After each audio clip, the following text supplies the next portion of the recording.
I am Mark Caro, formerly of Abattoir, lead guitar, songwriting founding member, now of Shark. And I'm Ron Sandoval, and I am the producer for Shark, and we're sitting here in Rev Studios in Chino, California.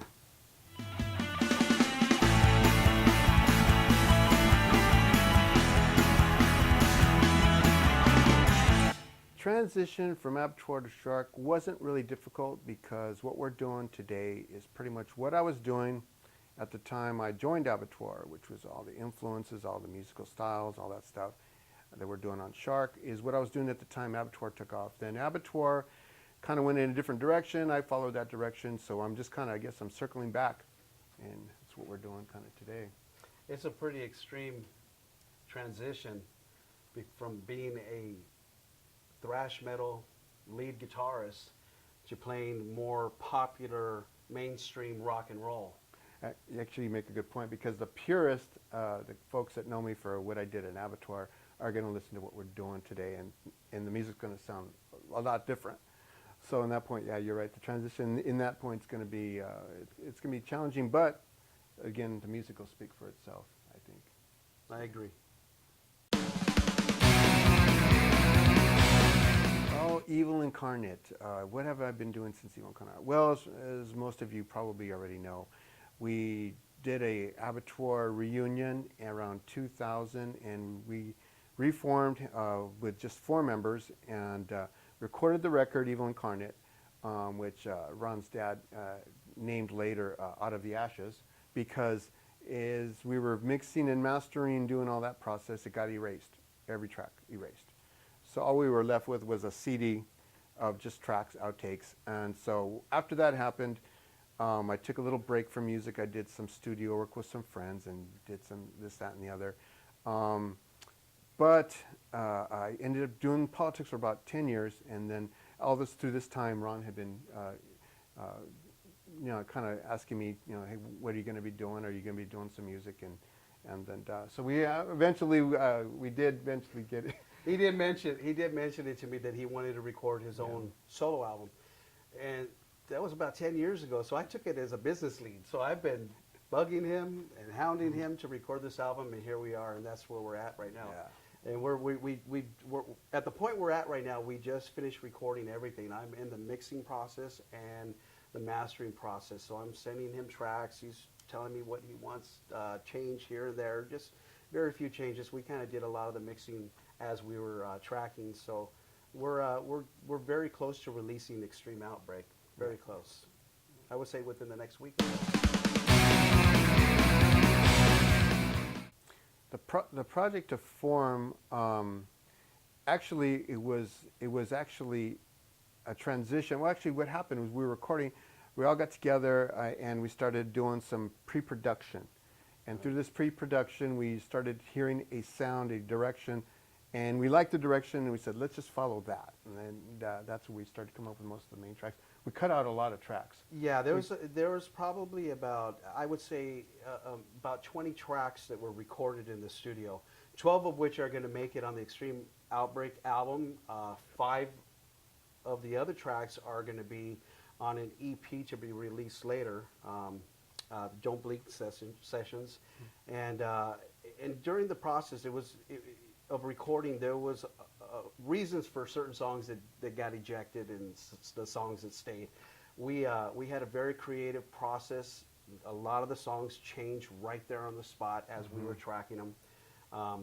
We felt the need in this process to bring in a bass player, and that's when the idea of Craig Miller coming into the band to come and track in the studio and be a performer for the live performances as well. So I called him up and we talked, and he's a great bass player, and he fit the bill perfectly. My name is Craig Stretch Miller. I am currently the bass player for Shark. And he says he's bringing in Craig Stretch Miller from a la carte. Here's a guy that I was watching playing places like the Starwood and the Whiskey and so with all the greatest bands. And I was like, yeah, let's do this. I was introduced to Mark from my good friend, Ron Sandoval. He has a studio that I've done several projects at. He's got a great ear, a great studio for putting out some quality tunes. My musical background, it goes back a long ways. I played my first concert when I was in second grade. All through junior high and high school, played bass. In the late 70s, early 80s, teamed up with a couple other guys. The name of the band was A La Carte. It was very popular in the Southern California Hollywood scene, opening for the likes of Journey. Did many, many shows together with Quiet Riot and a band called Smile, and all through the Whiskey, Starwood, Roxy, you name it. Ron called me and asked me if I would be interested in playing with Mark, playing Mark's original tunes. And I said, send me the tracks, let me listen. And he did. And I listened to them. And I talked to Mark about it. And Mark let me have the freedom to be creative and put my own bass tracks in there. And he loved everything I was doing, which I was glad of because it's his music. And I want to make him happy by laying down the right stuff. That's how Ron introduced us, and we're going full speed ahead from here. The concept behind Extreme Outbreak, we were recording, we were doing a lot of outtakes, and we honed in on a sound. And the sound was, we felt real comfortable with the sound. And from that point, we said, okay, let's just go straight forward with this direction. And it's just basically a real feel-good, toe-tapping rock and roll. It's just going to make you feel good type of energy rock and roll. And it was something that we really thought we're going to go with it, and we're going to release just all this really feel-good music. And I think there's a lot like a house. There's just about everything on this album. There's a bathroom, there's a living room, there's a den, and we got the whole thing going on. We got everything I think people would want to hear on a record on this album. And thanks to Ron, he was able to just really hone in on a sound, and he worked real hard at it because I was really giving him a hard time throughout the process, and he just honed in on the sound. So. I do have to say the record, it is well faceted. There's something that's going to please everybody. I mean, even the purists that were into the thrash metal, they have to appreciate what you've done because it's great music writing, in my opinion. The writing, it was all over the place. We came in with a lot of different pre-production ideas, and that's why Ron had the great idea of breaking it up into two records, which was the Extreme Outbreak and, of course, the other EP that's going to be coming out. What's the name of that? Don't Blink Sessions. And then so we had a lot of different music. So really it's back to that. As we were going, we dialed in a sound and we stuck with that. And the other songs from the EPR stuff are more like outtakes that kind of didn't fit that sound, but all together were pretty cool songs. Yeah, the Extreme Outbreak has its own continuity as well as the Don't Blink session has its own. So it just made perfect sense. We did record a lot of songs in the studio, and some of them didn't make it. Some of them got rewritten, and we're coming out with a full-length LP and an EP. There's some songs that deal with social issues. There's a song called Words that'll probably be our first video release, and it's about the power of words and how words can be used in a positive way and a negative way, and both are very powerful and can have huge impacts on society, specifically even more relevant to today's generation, cyberbullying, where people are on Facebook and they're just saying things that they normally wouldn't say to a person's face. If they were face to face, they just have the freedom to have that little protection of the cyberspace. And so I'm trying to kind of make people more cognizant of what they're saying and try to use their words in a positive manner. And there's also a song about Israel, and and there's a bunch of, there's my 2 or 3 or 4 songs. It's not supposed to be a political album. It's just supposed to be a good feel-good song, a feel-good music song. And so we tried to put a little bit of thought into some social issues, but it's just a feel-good rock and roll album. Producer and songwriter, Ron Sandoval, right here. He's the producer, and he had a big task at hand because I sifted through about 20 cassettes. Remember, some people don't remember cassettes. They were before digital. They were analog. I remember 8-tracks. 8-tracks, so, and I had a ton of music, and so I brought him in a bunch of stuff, and he listened to what we were going through, and he produced the crap out of this album. I'm telling you, people are going to be really, really surprised of the production. This guy, and he's meticulous about what he does. I mean, he's going to hear something, and he's going to hear a video frequency, and he's going to say, there's a video frequency of something 10Ks or something that I'm not happy with, and I'm just going to look at him and say, I didn't hear shit. You know what's funny is that I have very selective hearing.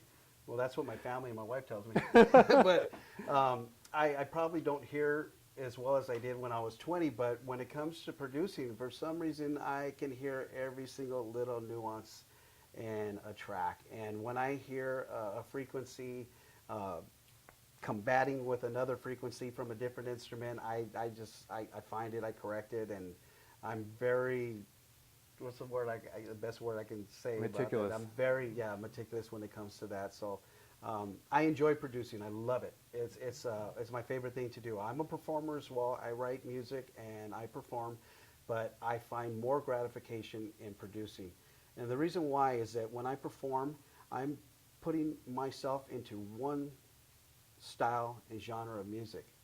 But me being a producer, I'm allowed to be a part of every other type of music. And for me, I feel like I'm a part of the record. It's not just me producing the music and running you through my protocol, hey, get you in and get you out.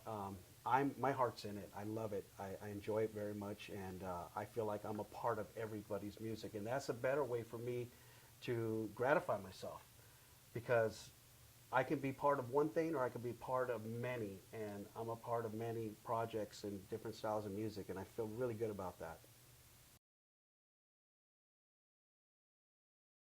Craig Stretch Miller is our bass player, and we acquired him through Ron. Ron has a history of recording with him and a good friendship with him, and we were lucky to get him. Of course, he's the well-known bass player from the great band A La Carte. So to have him, And John Public. he's John Public, the drummer. He is another acquisition from Ron. We came in, we went through a number of drummers, and it was just John immediately worked. We heard the tracks, and as we were going through different types of drummers, and all of them were good drummers, really, really good drummers, solid drummers. But something about what John was bringing, it just worked, it grooved, and we knew right away that we were going to continue with working with John. He was a great session drummer, and when I say that, everybody that I know personally that are drummers, they're fantastic at what they do, and they become their own, and they have their own unique style. John is a drum player's drummer. Mm-hmm. He plays a little bit of everything. He's great in the studio with direction. I mean, literally, I was giving him cues to parts as he was playing, and he was following them along very well. And not knowing the songs entirely, where he did sit down and work with the songs for the last 3 months and, hey, let's go in the studio, I'm ready to go. I mean, he really had the songs probably a couple weeks before he actually came in and tracked, and we worked him out pretty quick. That being said, Craig had him for a week. Yeah, Craig did the tracks immediately. It was pretty amazing. And not only did he have him for a week, but he had him while he was on vacation, and then he came back and tracked. That's right, he did. Yeah, that's right. So it was fun. I mean, it just worked out. So John Public on the drums, and Craig Stretch Miller on bass, and of course Mark Caro, lead guitar and vocals. Will there be a follow-up to Extreme Outbreak? Yes, there will definitely be a follow-up, and I think I've already got some ideas going on musically for what that's going to do and the concept that's going to be, but we won't release that yet. Yeah, that's true. I mean, there's always a follow-up to an outbreak. I mean, there was Ebola, and then the Zika virus. You know what I mean? There's always got to be something like that. There it is. I'm not only the producer, but I'm going to take a seat back and become a different person, and as a promoter, and get into the marketing involved regarding Shark. So I'll be wearing a different hat. I'm really behind the project. I really, really enjoy it. So yeah, we're going to take it to the streets, and but that all depends on the masses. You know what I Yeah, mean? sure. They're going to dictate where this goes, and I really feel like that we have something viable, something substantial that they're going to sink their teeth so. into and really enjoy. It's the plan right now. We're getting ready for a album release, and there's a lot of work that goes into that. And yeah, we're preparing to take it on the road and put together a really nice live show for everyone. And we might be coming to a town near you.